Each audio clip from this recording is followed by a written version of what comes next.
Hi guys, and welcome to the next episode of PhD Fashionista's Grad School Survival Guide.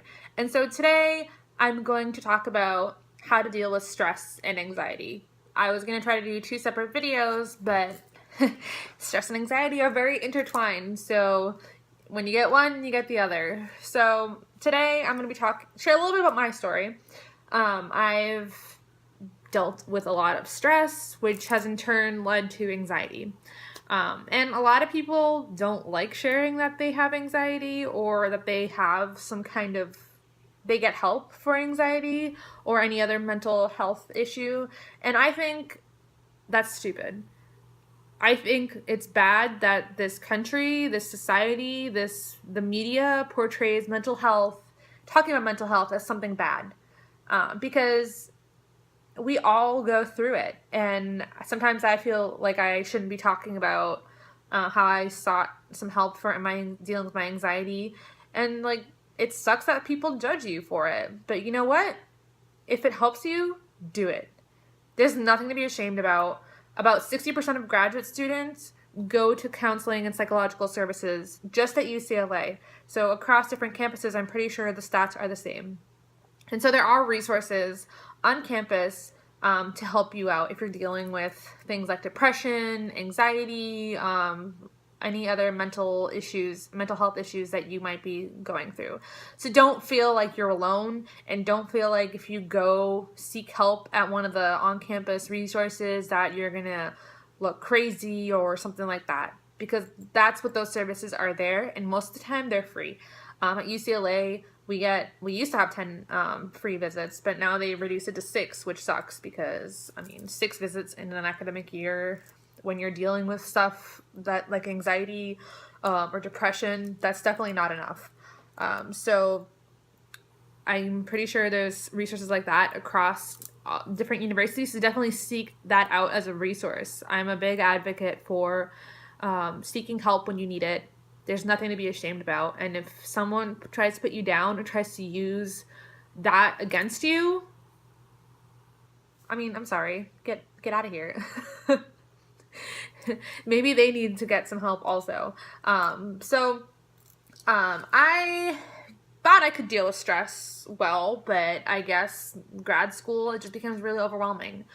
I dealt with stress really well in undergrad, but when you come to grad school, I feel like the stakes are a lot higher. You're expected to perform. You're expected to have progress. You're expected to get everything done in a timely manner. And sometimes you just can't. Sometimes things don't work or everything doesn't go as planned. I'm a very schedule-oriented person, and so I block out specific times for things to happen. And with science, especially, things don't work. Experiments don't work. The machine breaks. Someone interrupts you and asks you a question. You help them. Or you run out of your enzyme and you can't complete your experiment, and things happen that throw you off track, and then that adds stress when you have your set schedule, you have your to-do list with a list of things to do. And so, it's hard. It's hard to not feel overwhelmed. My to-do list is ever growing. It never seems to go down. I can never seem to finish my to-do list, and that stresses me out. And what I was doing was every day when I go into work, into lab, I write a to-do list with things that I need to get done. And not being able to get through even half of that stuff stresses me out. And when I get super stressed out, I start feeling anxious. And when I start feeling anxious, I go into this downward spiral of having a panic attack. And it sucks. It's scary. Your body stops knowing how to deal with the stress, and you get the anxiety response. And it's a physiological response that your body has, and it's a fight or flight response, and it's just adrenaline kicks in. Your body thinks that something's wrong, and that's why your heart starts racing. That's why you get those kinds of feelings of anxiety, and you just can't deal with it, and then you think you're dying. When my heart starts racing for no reason, but I know I'm super highly stressed, the thoughts go through my head that, wow, something's wrong with me. I'm going to have a heart attack. Something's going to happen to me right now. What's wrong? And I go down that downward spiral. And you just have to recognize it. And through talking with lots of people, talking to my boyfriend, talking to friends, talking to a counselor, I've learned to identify the spiral. and I stop it in its tracks.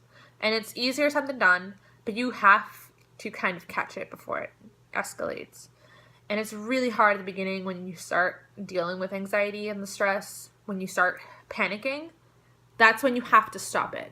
So what I do is I kind of see myself from an objective point of view, and I tell myself stop. And it's like someone's being like, come on, cut it out. And sometimes I talk to myself and I'm like, you have to stop right now. And it kind of kicks me into gear and it breaks the cycle. And that is after years of experience. So I'm not expecting you to be able to deal with your anxiety overnight, because it does take time, and you have to recognize the symptoms and the triggers for your anxiety. And so in order to even stop that anxious cycle from even happening, you have to learn how to deal with stress. People deal with stress in different ways. I started developing anxiety attacks from not being able to deal with stress. So what I started doing is trying to make shorter to-do lists. I make a master to-do list. Basically, I just brain dump and I write down everything I need to do. And then I start picking the major things that need to get done that day, that are time sensitive, that's something that has to get done. And then I try to do that.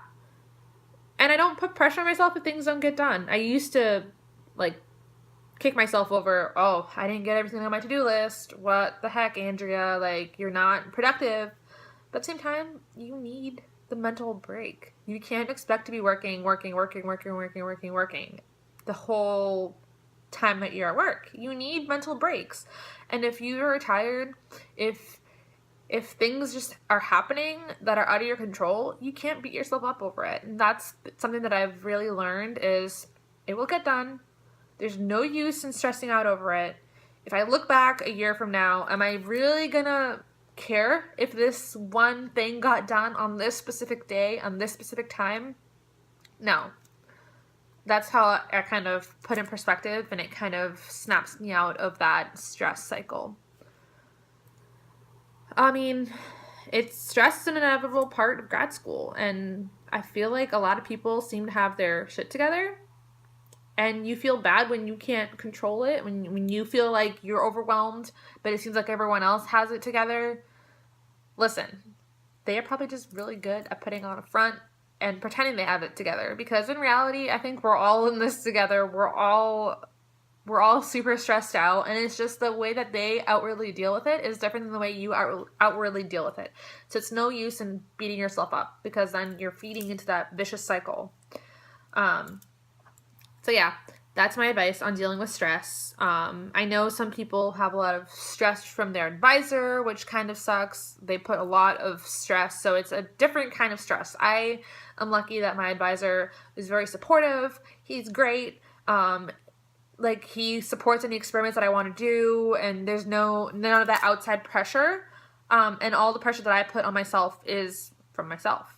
And it sucks. I can be just as bad as an outside source, the amount of pressure that I put on myself. And it's also that grad student guilt where I'm not at work today. It's a Saturday.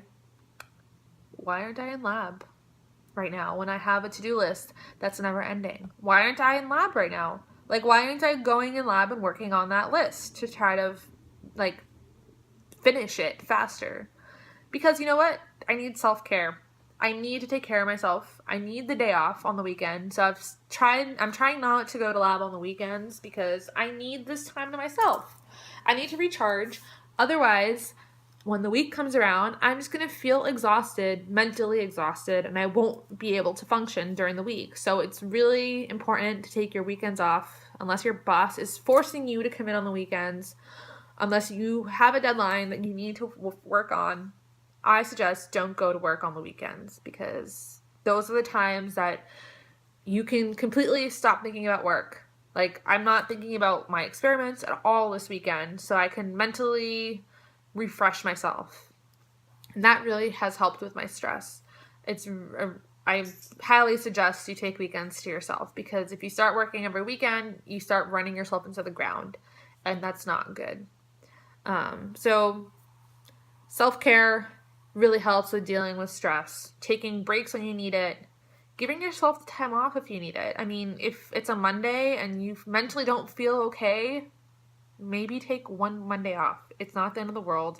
The grand scheme of things, one day off during the week isn't going to kill you if you're working every other day, or if you're working 12 hours a day. One day off isn't going to hurt. So you kind of have to put yourself first. And if you're doing better, then your work will be better also. So that's my advice on how to deal with stress and anxiety. Just know that you're not alone. And if someone tries to make you seem like, well, you don't know how to deal with stress, you don't know how to deal with anxiety, like, how are you a grad student? Like, you're not doing it right. And it's like, no, you just have a very closed-minded view of it. And maybe the people that they're dealing with are just hiding it really well. My view is we all don't have we're all in this together. If someone tries to make you feel bad about how you're dealing with stress and anxiety, like, no. Like, some people are just better at it than others, like I said. So I'd like to know what your comments are on this. How do you deal with stress and anxiety? What's one big thing that you learned on how to deal with stress or anxiety? And also, what tips do you have? Have you had problems with any mental health issues? Have you been able to seek out resources for help and advice? Definitely seek out those sources because they do help. They will provide you with different mechanisms on how to deal with your to-do list, how to deal with talking to a professor or your advisor if they're super mean to you or if they're overbearing, how to, something I dealt with was the triggers for my anxiety and trying to desensitize myself to those triggers, and how to kind of mentally restart myself so I don't fall down that negative spiral pathway. So definitely seek out those resources if they're available to you. And you know what? If they're not free, definitely pay for them because they're worth it. And your health is so important in this, because an unhealthy you will not be able to finish your program. Or you will finish, but you're going to be miserable. So yeah, that's my advice on this. I'd love to read your comments below and what you think about this stuff. And if you've specifically dealt with something like this, I'd love to hear about your experiences. So please leave a comment below. Make sure you subscribe, and so you can get email updates when the next video comes up. So great. Have a great day/week, and I see you in the next episode.